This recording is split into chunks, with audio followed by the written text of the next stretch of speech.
میں آگے بڑھنا چاہوں گا اور ڈاکٹر صاحب آپ کے پاس جانا چاہوں گا. آپ نے جو اپنی کتاب کے اندر حضرت علی کے 10 امتیازی خصائص بیان کی ہیں، میں چاہوں گا ان پر بھی مختصر روشنی ڈالیں.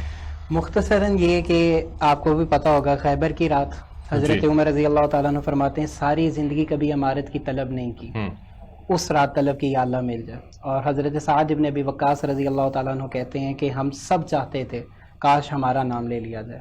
اور جب آقا علیہ السلام نے فرمایا کہ تم میں ایک شخص ایسا موجود ہے جو تعویل قرآن کے لیے تم سے جنگ کرے گا، تو ابو بکر اور عمر نے باری باری پوچھا کیا میں فرمایا نہیں، بلکہ وہ شخص جو میری اس وقت جوتیاں گانٹ رہا ہے.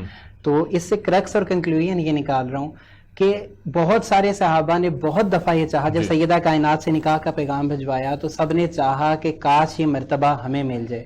علی علیہ السلام کی زندگی میں کبھی وہ نوبت ہی نہیں آئی کہ انہوں نے یہ چاہا وہ کاش مجھے مل جائے. آپ فرماتے ہیں اگر میں مانگتا تو رسول اللہ مجھے دیتے صلی اللہ علیہ وسلم، اور اگر میں نہ مانگتا تو بھی مجھ سے شروع کرتے، نہ مانگتا تو بھی مجھ سے شروع کرتے. یہ ان کی بہت بڑی فضیلت ہے.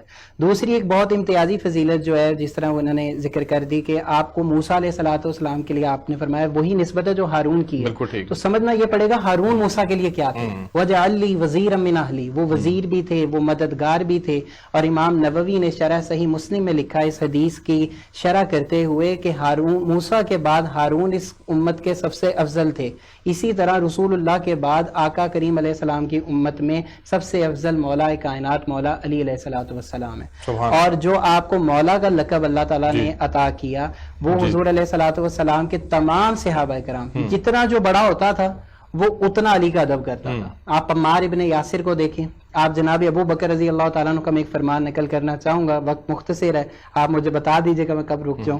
حضرت ابو بکر رضی اللہ تعالیٰ عنہ فرماتے تھے، سنن الکبریٰ البیہقی میں تھا کہ سیدہ کائنات اور مولا علی کو فرمایا کہ ہم وہ لوگ ہیں جنہوں نے اللہ کی خاطر اپنا گھر چھوڑا، مال چھوڑا، سب کچھ سیکریفائز کیا 3 رداؤں کے لیے، اللہ کی رضا کے لیے، رسول اللہ صلی اللہ علیہ وسلم کی رضا کے لیے، اور اے اہل بیت آپ کی رضا کے لیے. اور سیدہ عائشہ صدیقہ رضی اللہ تعالیٰ عنہ وہ جو فقیہہ بھی تھیں، آقا علیہ السلام کی محبوب زوجہ بھی تھیں. ابو موسیٰ اشعری رضی اللہ تعالیٰ عنہ کہتے ہیں جب کوئی مسئلہ پھنس جاتا تھا تو ہم سیدہ عائشہ سے رجوع کرتے تھے، اور جب سیدہ عائشہ رضی اللہ تعالیٰ عنہ کو کوئی مسئلہ نہیں آتا تھا تو آپ فرماتی تھیں یہ مسئلہ علی سے پوچھ لو کہ سفر اور حضر میں سب سے زیادہ وقت رسول اللہ کے ساتھ علی ابن ابی طالب کا گزرا.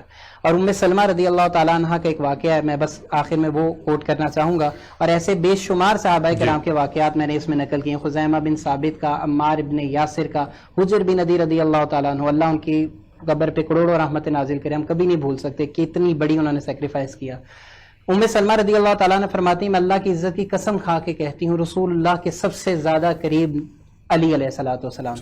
آپ کا وصال ہوا تو آپ نے حضور علیہ السلام کو غسل دیا، آپ نے فرمایا کہ نبی جہاں فوت ہوتا ہے وہیں پر اس کی قبر بنائی جاتی ہے. اور جب جنگ جمل ہوئی، جب مشاجرات صحابہ ہوئے اور اس میں جیت صحابہ کرام نے اور امہات المومنین نے بعد میں اللہ تعالیٰ سے معافی بھی مانگی، ان کو ان کی غلطی کا احساس بھی ہوا. ام سلمہ سے مولا علی ملنے گئے، الوداعی ملاقات. آپ نے فرمایا کہ یا علی اللہ آپ کو اپنی امان میں رکھے. آپ نے فرمایا یا علی بے شک آپ حق پر ہیں اور آپ کی وجہ سے لوگ حق پر آئیں گے.